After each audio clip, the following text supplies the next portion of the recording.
And Yahtzee. Proof is in the pudding. Gross. It's just over at that Ralph's parking lot. Notice this wormy, fat, ugly individual. Top gut hanging over his belt, all squished down in the driver's seat of his car. I could feel his nausea. He was so terrified. And yeah, I'll admit it. I'm addicted to cigarettes. Have been for a while.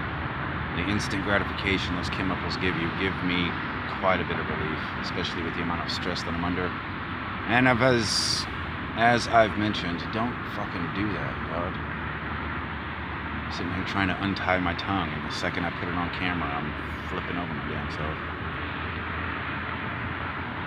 Something about the tar clogging up the pineal gland, it actually helps me a lot. This hypersensitive electromagnetic sensation that I'm under. When it's on full blast, it's just too much. It's way too much. So clogging up my third eye a little bit kind of helps mute the amount of ego, the amount of pathetic, the amount of hypocrite coming in my direction from everybody, their emotions, their feelings, their thoughts. And thanks, William Shatner. I'm about to tear your ass up too if you didn't think I'd noticed that damn TV show. Can voodoo and rituals help bring out the metaphysical abilities?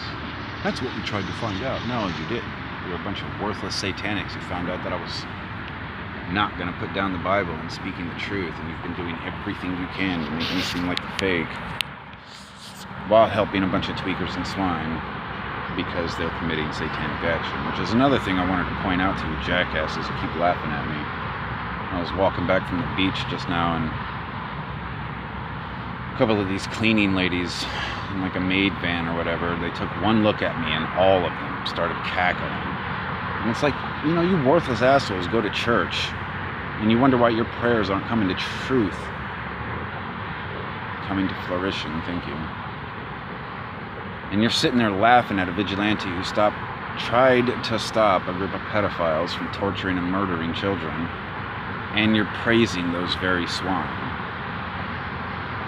But go ahead and go to church and hold your prayer beads and right.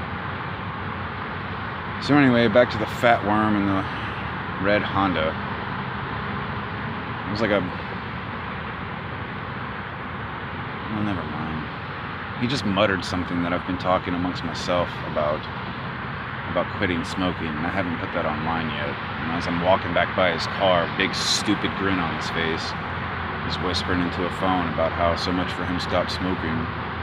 So I stopped, turned, and walked in front of his car. He got all small and wide-eyed, turned pale. They're still fucking doing it. That half-eaten Cheeto? Yeah, I noticed that lyric, and you guys really are following me around. On New Year's Eve, this Mexican dude was trying to get past me on a path that I was trying to sleep on. I wasn't going to be there very long, so I didn't think it was going to matter. But he had to like step over me in a very embarrassing way, and I was upset about it. But he came back like an hour later with an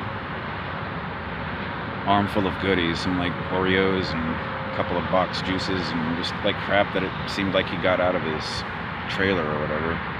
I was really thankful for it. I thought the action was awesome. But then Eminem drops a song a few days ago, and one of his lyrics was half-eaten Cheeto. And one of the things that I got that night was a bag of hot Cheetos, half open and half gone. And I seriously doubt it's Eminem himself driving around noting every little dot and tittle that I do, but they are. They're watching me that close, which means I've got them worried about something.